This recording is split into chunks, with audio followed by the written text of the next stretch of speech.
Balloon bus. ഇതിന് ഒരു വഴി മാത്രമേ ഉള്ളൂ. നിങ്ങൾ ഈ കാട് ഉപേക്ഷിച്ച് മറ്റൊരു കാട്ടിലേക്ക് മാറി താമസിക്കുക. നീ ആരാണ്? ഞാൻ അജയ് ദേവഗൺ. എന്താ? ഏയ്, നിങ്ങൾക്ക് കണ്ണു കണ്ടുകൂടെ? ഞാനൊരു കാക്കയാണ്.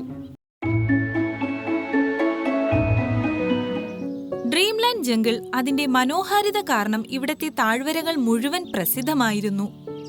ഇവിടം വളരെ പച്ചപ്പ് നിറഞ്ഞതും ഭംഗിയുള്ളതുമായിരുന്നു. ഒരു പക്ഷിയോ മൃഗമോ ഇവിടെ വന്നു കഴിഞ്ഞാൽ പിന്നെ ഇവിടം വിട്ടു പോകാൻ തോന്നാറേയില്ല.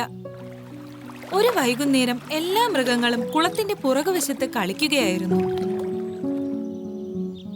കൂട്ടുകാരെ, അടുത്ത കാട്ടിലുണ്ടായ സംഭവം നിങ്ങൾ അറിഞ്ഞോ? സർക്കാർ വനത്തിൽ അവർ മരങ്ങൾ വെട്ടിത്തുടങ്ങി. കാടിന്റെ പകുതിയും ഇല്ലാതായി കഴിഞ്ഞു. എന്ത്, പകുതി കാട് പോയോ? ഇത് വളരെ സങ്കടകരമായല്ലോ. അത് സങ്കടകരം തന്നെയാണ്. അവർ ആ കാട് നശിപ്പിച്ചതിന് ശേഷം ഇവിടെ വന്ന് നമ്മുടെ ഈ കാട് നശിപ്പിക്കുമോ? ഇല്ല, ആ കാട്ടിലെ മൃഗങ്ങൾ മലിനമാക്കി ഇട്ടിരിക്കുകയായിരുന്നു. അത് കാരണം കാട്ടിൽ രോഗങ്ങളുടെ വ്യാപനം തുടങ്ങി. അത് കാരണമാണ് അവിടുത്തെ മരങ്ങൾ മുറിച്ചു മാറ്റാൻ തീരുമാനിച്ചത്. പക്ഷെ നമ്മുടെ കാട് വളരെ മനോഹരവും സുന്ദരവുമാണ്. അത് നശിപ്പിക്കാൻ ആർക്കും ഒരിക്കലും തോന്നുകയില്ല. പെട്ടെന്നാണ് എന്തോ ഒരു ദ്രാവകം നിറഞ്ഞ ബലൂൺ മരത്തിലേക്ക് വന്ന് വീണത്. അത് പൊട്ടി. അതിനുള്ളിൽ നിന്ന് നിറം പുറത്തു വന്ന് മരക്കൊമ്പിൽ പടർന്നു. ഇതെന്താണ്? എന്താണെന്ന് ഞാനൊന്ന് നോക്കട്ടെ.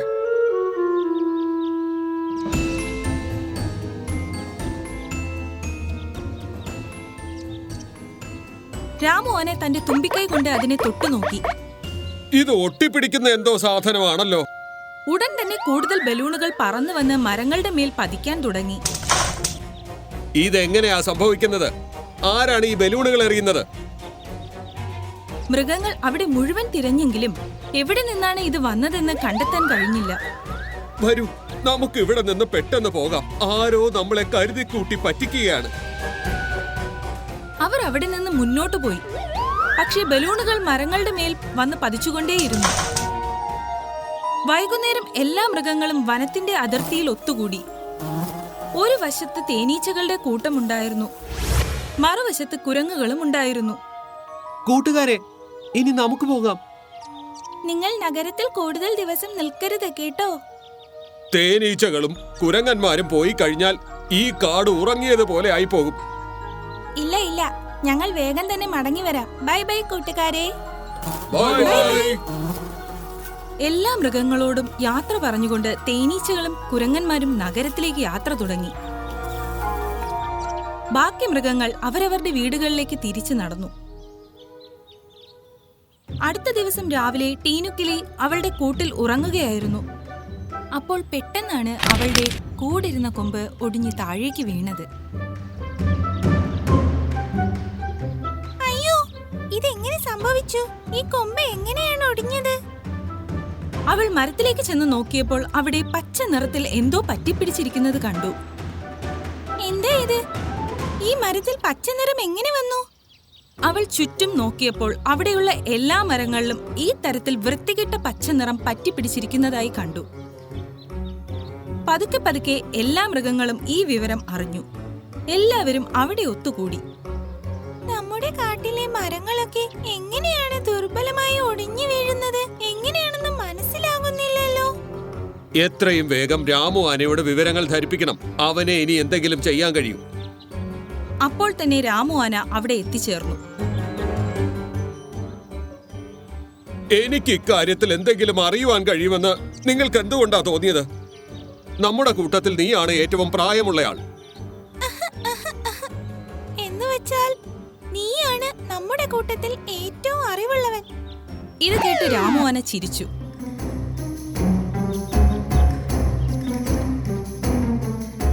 എന്നിട്ട് മരത്തിനടുത്തേക്ക് ചെന്ന് തന്റെ തുമ്പിക്കൈ കൊണ്ട് ആ പച്ച നിറത്തിൽ തൊട്ടുനോക്കി. ഓ, ഇത് വല്ലാത്ത ദുർഗന്ധമാണല്ലോ. ഇതിലെന്താ ഫംഗസ് ആണോ പറ്റിയിരിക്കുന്നത്? ഫംഗസോ? അതെന്താണ്? എന്ന് വച്ചാൽ കുമിൾ. കുമിളോ? അതെന്താണ്? നിങ്ങൾ എന്തൊക്കെ ചോദ്യങ്ങളായി ചോദിക്കുന്നത്? ഫംഗസ് എന്ന് പറഞ്ഞാൽ അതൊരു തരം വൈറസ് ആണ്. അവ മരങ്ങളിൽ പറ്റിപ്പിടിച്ചാൽ ആ മരത്തിനെ അത് നശിപ്പിച്ചു കളയും. ഇത് കേട്ട് എല്ലാ മൃഗങ്ങളും ഞെട്ടിപ്പോയി.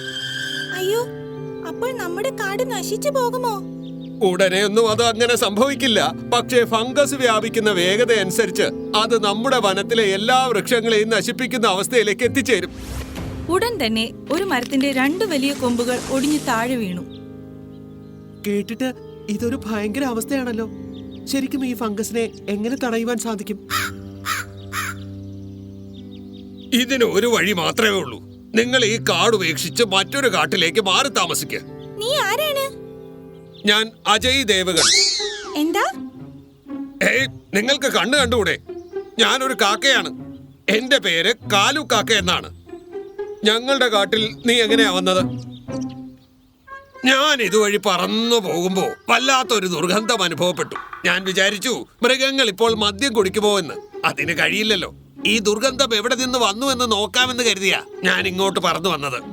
നീ ഞങ്ങളെ എങ്ങോട്ട് ഷിഫ്റ്റ് ചെയ്യുന്ന കാര്യമാ പറഞ്ഞു വരുന്നത്? ഞാൻ നിങ്ങൾക്കൊരു രഹസ്യ ഗുഹ കാണിച്ചു തരാം. ആ ഗുഹയിലേക്ക് കയറി നേരെ നടന്നു പോവുക. ഒടുവിൽ ആ ഗുഹ ബ്ലൂ ലാൻഡ് ജംഗിളിൽ അവസാനിക്കും. അവിടെ നിങ്ങൾക്ക് സുഖമായി ജീവിക്കാം. ഈ തീരുമാനം അത്ര നല്ലതാണെന്ന് എനിക്ക് തോന്നുന്നില്ല. ടീനു, നമ്മുടെ കാടിപ്പോൾ പഴയതുപോലെ അല്ല. നമുക്ക് പോയേ പറ്റൂ. അപ്പോൾ തന്നെ വേറൊരു മരം ഒടിഞ്ഞു വീണു.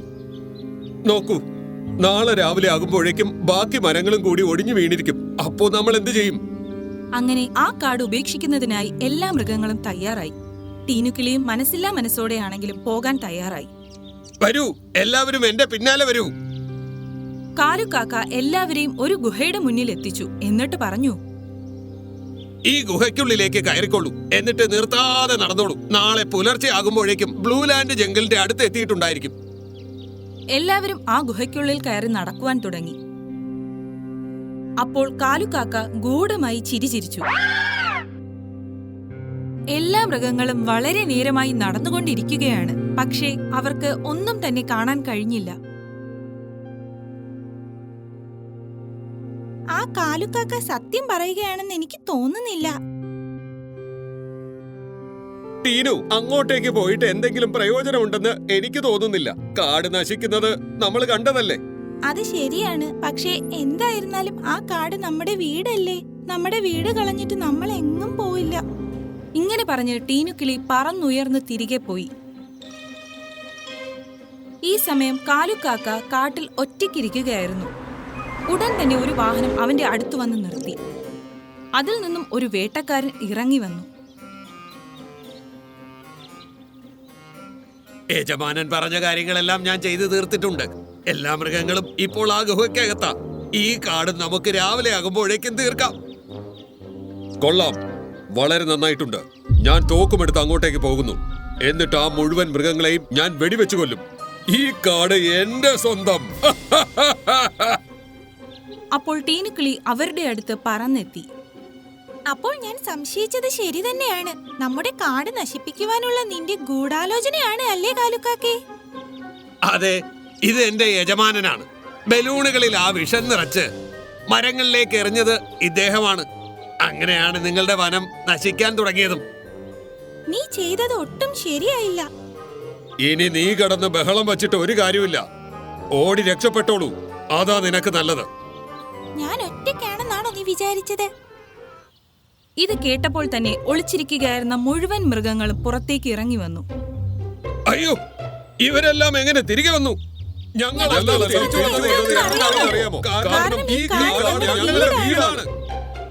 അടിപൊളി. നിങ്ങളുടെ ഡയലോഗ് കഴിഞ്ഞോ?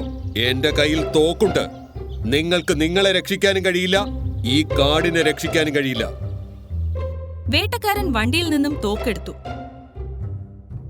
എന്നിട്ട് വെടിവെക്കാനായി തയ്യാറായി. അപ്പോൾ തന്നെ ഒരു കുരങ്ങച്ചൻ വന്ന് അയാളുടെ തോക്ക് തട്ടിപ്പറിച്ചു. അയ്യോ, ഇതെവിടെ നിന്ന് വന്നു? അയാൾ തിരിഞ്ഞു നോക്കിയപ്പോൾ അവിടെ മുഴുവൻ കുരങ്ങന്മാരുടെ ഒരു വലിയ കൂട്ടം വന്ന് നിറഞ്ഞതായി കണ്ടു. നിങ്ങൾ എങ്ങനെയാ തിരിച്ചു വന്നത്? ടീനുക്കിളി ഞങ്ങളെ തിരിച്ചു വിളിച്ചുകൊണ്ടുവന്നു. ഞങ്ങളുടെ വീട് നശിപ്പിക്കുവാൻ നോക്കിയവന് ഞങ്ങൾ എന്ത് ശിക്ഷയാ നൽകാൻ പോകുന്നതെന്ന് ഇനി നീ കണ്ടോളൂ. തേനീച്ചകളെ. അപ്പോൾ തന്നെ തേനീച്ചകളുടെ ഒരു കൂട്ടം അവിടേക്ക് വന്നു. ഈ തേനീച്ചകൾ ഇതെവിടെ നിന്നാ വന്നത്? ഓടിക്കോ! തേനീച്ചക്കൂട്ടം വേട്ടക്കാരന്റെ ദേഹത്തേക്ക് പാഞ്ഞെടുത്തു. അയ്യോ, രക്ഷിക്കൂ! അയ്യോ! തേനീച്ചക്കൂട്ടം വേട്ടക്കാരനെ കൂട്ടത്തോടെ ആക്രമിച്ചു. എനിക്ക് മാപ്പ് തരൂ, എനിക്ക് മാപ്പ് തരൂ. അപ്പോൾ സത്യം പറയൂ, ഈ ഫംഗസ് നമുക്ക് എങ്ങനെ നശിപ്പിക്കാം? എന്റെ വണ്ടിയിൽ ഒരു തൈലം ഇരിപ്പുണ്ട്. അത് തളിച്ചാൽ ഈ ഫംഗസിനെ നശിപ്പിക്കുവാൻ കഴിയും. കൂട്ടുകാരെ, വേഗം വരൂ. കുരങ്ങന്മാർ എല്ലാവരും കൂടി വണ്ടിയിൽ നിന്നും ആ മരുന്നിന്റെ പെട്ടി പുറത്തെടുത്തു. എന്നിട്ട് ആ എണ്ണ അവർ അവരുടെ കൈകളിൽ എടുത്തു. കാട്ടിലെ മരങ്ങളിലും ആ എണ്ണ കുരങ്ങന്മാർ തേച്ചു പിടിപ്പിച്ചു.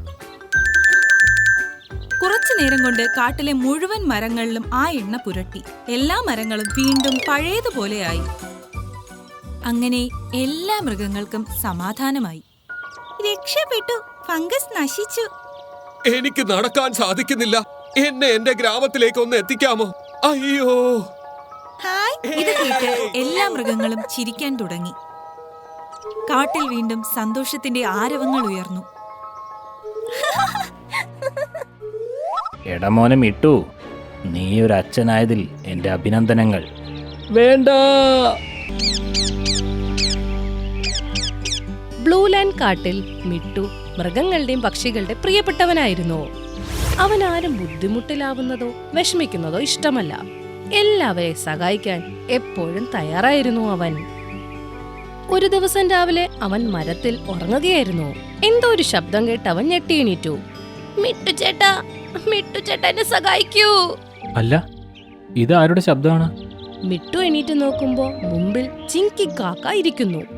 അവളുടെ ചിറകിൽ പരിക്കുണ്ട്. അവളുടെ കയ്യിൽ ഒരു ആപ്പിൾ ഉണ്ടായിരുന്നു. അതെ, നിന്റെ ചിറകിൽ നിന്നും രക്തം വരുന്നുണ്ട്. അതെ, ഞാൻ എന്റെ പിള്ളേർക്ക് ആഹാരം കൊണ്ടുപോവുമായിരുന്നു. അപ്പോഴൊരു നൂല് എന്റെ ചിറകിൽ തട്ടി. എനിക്കാണെ ഇപ്പൊ പറക്കാൻ പറ്റുന്നില്ല. എന്റെ പിള്ളേര് വിശന്നിരിക്കുക. ഈ ആഹാരം ഒന്ന് അവർക്ക് കൊണ്ടുകൊടുക്കാവോ? നന്ദി ഉണ്ടാവും. അല്ല, ഇതിൽ ദയ കാണിക്കാൻ എന്താ ഉള്ളത്? ഞാൻ ഇപ്പൊ തന്നെ ഇതുമായി നിന്റെ വീട്ടിലേക്ക് പൊക്കോളാം. മിട്ടു അങ്ങനെ ആപ്പിളും കൊണ്ട് നേരെ കാക്കയുടെ മക്കൾക്ക് കൊണ്ടുകൊടുത്തു.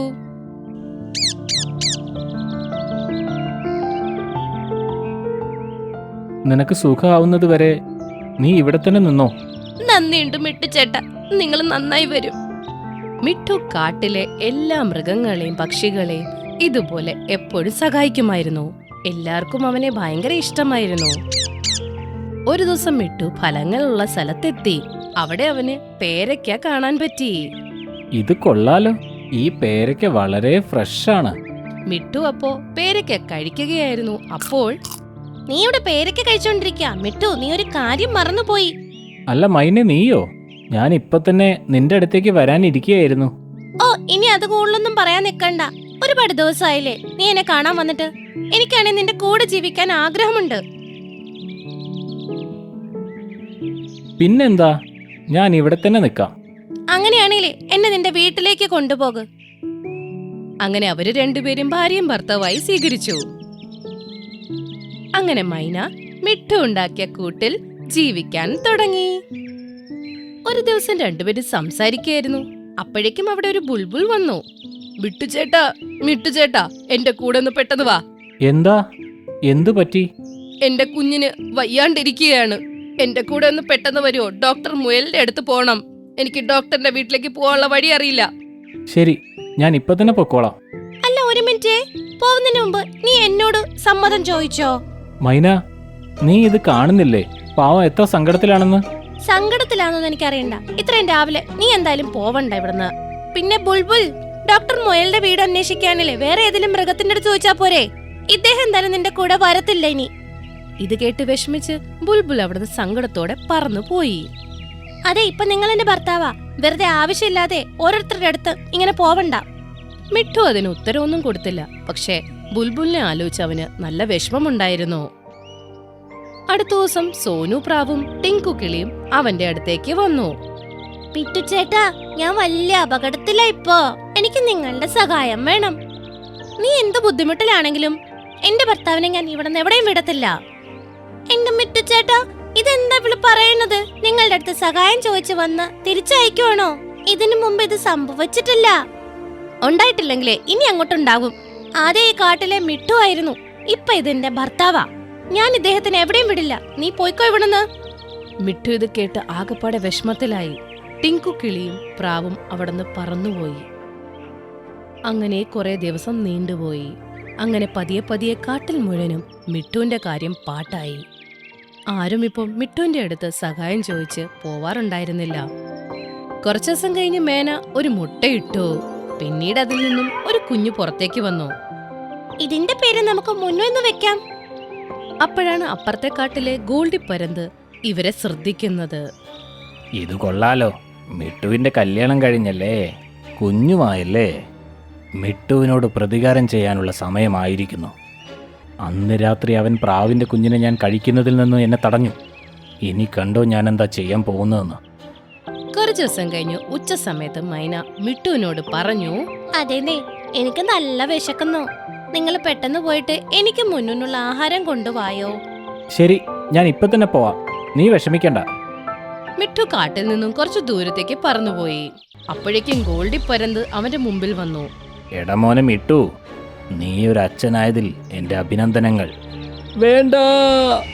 മിട്ടു ഓടി ഓടി പറക്കുകയായിരുന്നു. പക്ഷെ ഗോൾഡി പരന്ത് അവനെ ആക്രമിച്ചു. ഗോൾഡി പരന്ത് മിട്ടുവിനെ നല്ല രീതിയിൽ ആക്രമിച്ചു. ഇനി നിനക്ക് എഴുന്നേൽക്കാനാവില്ല. നീ എഴുന്നേൽക്കാനൊന്ന് ശ്രമിച്ചു നോക്ക്. പക്ഷേ എനിക്കറിയാം, നിനക്ക് നിന്റെ ഭാര്യയും മകനെയും രക്ഷിക്കാനാവില്ല. ഇത് പറഞ്ഞ് പരുന്ത് അവിടുന്ന് പറന്നുപോയി. കുറച്ചേരം കൊണ്ട് തന്നെ മൈനയുടെ കൂടിന്റെ അവിടെ എത്തി. മൈന, ഇന്ന് നിന്റെ വീട്ടിൽ എനിക്ക് ചെറിയൊരു വിരുന്നുണ്ട്. എനിക്ക് തോന്നുന്നത് നിന്റെയും നിന്റെ കുഞ്ഞിന്റെയും ഇറച്ചിക്ക് നല്ല ടേസ്റ്റ് ആണെന്നാണ്. എന്റെ ദൈവമേ, ഈ പരുന്ത് എവിടുന്ന് എപ്പോ വന്നേ? എന്റെ കുഞ്ഞിനെ തൊട്ടു പോരുത്, ഇല്ലെങ്കിൽ ശരിയാക്കി കളയും.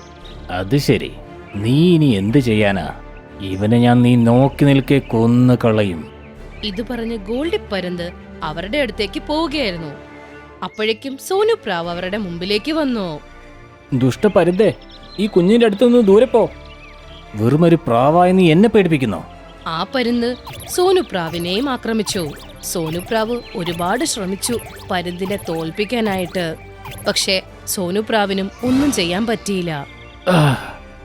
ദുഷ്ടപരുന്തേ, ഇവിടെ നിന്ന് പോ. പരുന്തെന്തോ ചെയ്യാൻ പോയപ്പോഴേക്കും പെക്കർവുഡ് അവിടെ ഓടി വന്നു. ദുഷ്ടപരുന്തേ, വേഗം ഇവിടെ നിന്ന് പോ. ഈ കുഞ്ഞ് മിട്ടുവിൻ്റെതാണ്. അവൻ കാട്ടിലെ എല്ലാ മൃഗങ്ങളെയും സഹായിക്കുന്നവനാണ്. ഇവന് നീ ഒന്നും ചെയ്യാൻ ഞാൻ നിന്നെ സമ്മതിക്കില്ല. നീയും വന്നല്ലേ, നിന്റെ ധൈര്യമൊന്ന് ഞാൻ കാണട്ടെ. അങ്ങനെ പെക്കർവുഡും പരുന്തും കൂടെ യുദ്ധത്തിലായി. പെക്കർവുഡ് ഒരുപാട് ശ്രമിച്ചിട്ട് പരുന്തിന് പരിക്കേൽപ്പിച്ചു. നീ എന്നെ വേദനിപ്പിച്ചത് ഒട്ടും ശരിയായില്ല. ഇനി കണ്ടോ. പരുന്ത് മുഴുവൻ ശക്തിയോടെ പെക്കർവുഡിനെ നല്ല രീതിയിൽ ആക്രമിച്ചു. ഇനി ഒട്ടും രക്ഷയില്ല. പരുന്ത് മുന്നുന്റെ അടുത്തേക്ക് പോവുകയായിരുന്നു. അപ്പോഴേക്കും അവിടെ മൂട്ടുകുരങ്ങൻ ചാടി വന്നു. അതിന്റെ കൂട്ടത്തിൽ രാമുആന, ജിറാഫ്, കരടി, പുള്ളിപ്പുലി, കുറുക്കൻ എല്ലാരും വന്നു. എന്റെ അമ്മച്ചി, ഒരു കുഞ്ഞിനെ രക്ഷിക്കാൻ വേണ്ടി ഇത്രയും മൃഗങ്ങളോ? ഇത് മിട്ടുവിന്റെ മകനാണ്. മിട്ടു ഞങ്ങളെ എല്ലാവരെയും സഹായിച്ചിട്ടുള്ളതാണ്. അവനിവിടെ ഇല്ലാത്തപ്പോ അവന്റെ കുഞ്ഞിനെ സംരക്ഷിക്കാനുള്ള ചുമതല ഞങ്ങൾക്കല്ലാതെ പിന്നെ വേറെ ആർക്കാ? മോണ്ടുകുരങ്ങൻ അവനെ പിടിച്ച് നേരെ താഴത്തോട്ടങ്ങ് ഇട്ടു.